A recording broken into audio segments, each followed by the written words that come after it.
When you compare the iPad Air 5 to the iPad Air 4, a lot of times you need to double check to make sure that you know which one you're using. Apple did give us some important updates, but did they do enough to separate the iPad Air 5 from the previous models? And you might be surprised to hear that I actually recommend that a lot of people still get the iPad Air 4. Now, starting with the size, we've got the exact same footprint that we had on the iPad Air 4.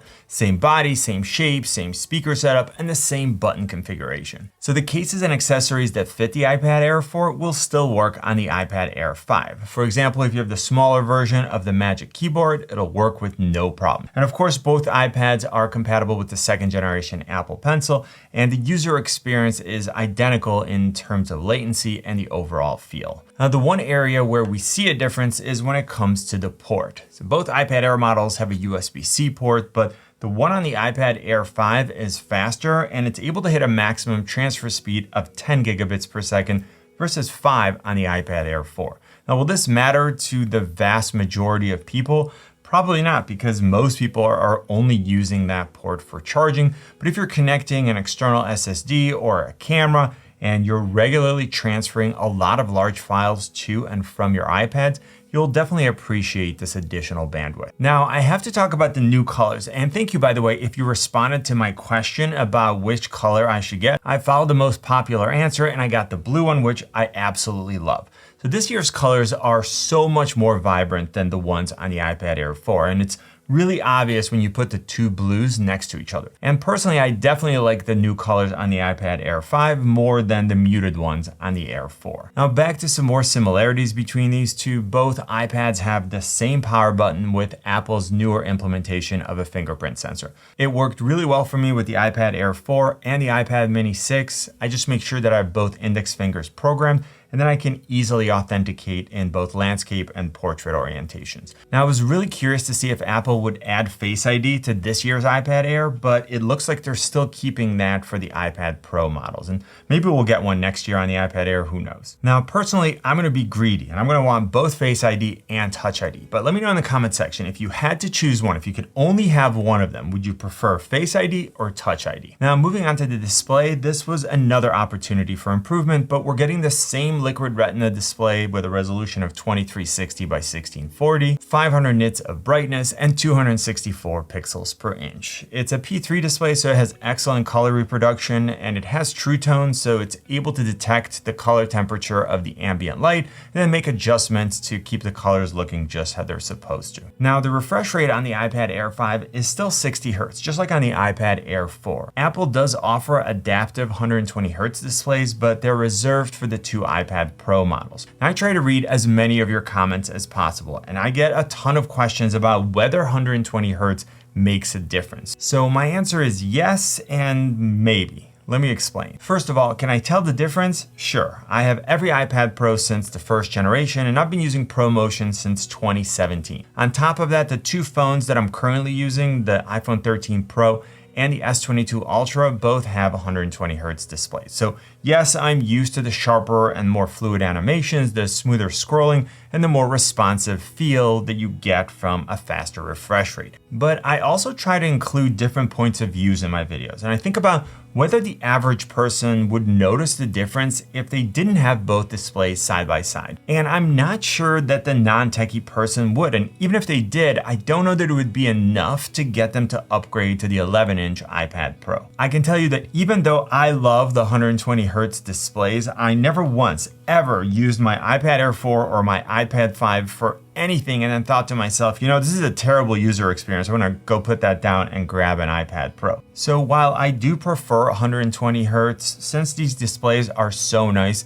60 Hz wouldn't be something that would keep me from getting one of them. When we look at the camera systems, Apple made an upgrade that was absolutely necessary. So the iPad Air 4 still has the older 7 megapixel front-facing camera, which made it the worst camera in the entire lineup. Now, the iPad Air 5 comes with the new 12 megapixel ultra-wide front-facing camera that we see on every other current model. In addition to being higher resolution, it also brings center stage to the Air 5. You may have already seen this feature, but essentially, the ultra-wide camera can identify and track a subject as it moves around and then zoom in and out to make sure that it's properly framed. If you use your iPad for video calls for work or with your family, this is a great feature, and actually one that at the beginning I thought was sort of a gimmick. But once I started using it, I really liked it, and I miss it in devices that don't offer it, like my iPhone. I also notice it when I'm talking to my friends and they're using it, because even if they're not walking around, it does add subtle movements when they shift in their seat. It just gives the phone call a more dynamic feel. Now, the rear-facing cameras haven't been updated. It's still the same 12 megapixel wide camera, and Apple didn't add a flash like they did on the iPad Mini 6. So essentially, you're getting the same features, frame rates, and resolutions on the iPad Air 5 that you did on the iPad Air 4. Now, the one advantage that I would give the Air 5 is that it's using the newer ISP, or image signal processor, on the M1 chip. So this should give it the edge when it comes to overall image quality. Now, personally, I don't really use the rear-facing cameras on any of my tablets because I always have a phone with me and it's just so much more convenient to use. Now, as far as the speakers go, we don't see any updates. We still have 2 speakers, one on each side, and the audio quality is pretty good. Now, this was another area where Apple could have made an upgrade, especially when there are other tablets in the same price point which offer 4 speakers, but I understand that they had to keep the separation between the iPad Air and the iPad Pro. And that's more true now than ever because Apple did bring the same M1 chip that we have on the iPad Pro down to the iPad Air 5. So that gap is essentially closed. Both the 64 and the 256 gigabyte models of the iPad Air 5 come with 8 gigabytes of RAM versus 4 gigabytes on the iPad Air 4. And as you'd expect when you look at benchmark scores between the M1 chip on the iPad Air 5 and the A14 Bionic on the Air 4, there's a significant improvement in performance. For single-core performance, we're looking at 1594 versus 1720, and for multi-core performance, the difference increases from 4284 to 7220. Now, I have to say that this is an outrageous amount of power for a non-pro device, and if you get the iPad Air 5, you're going to be good to go for a long period of time, which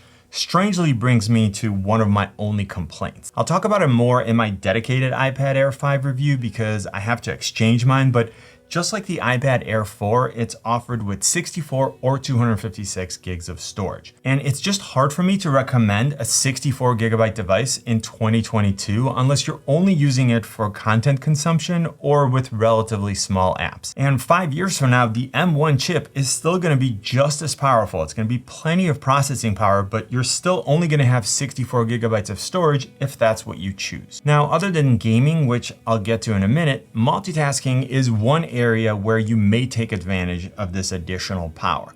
Now, in terms of features, both iPads are the same. They both run the latest iPad OS. You have everything from split view to slide over windows and a new multitasking menu. And if you want to learn more about those features, check out this video right here. When we look at battery life, I'm super curious to see how the M1 chip impacts battery performance.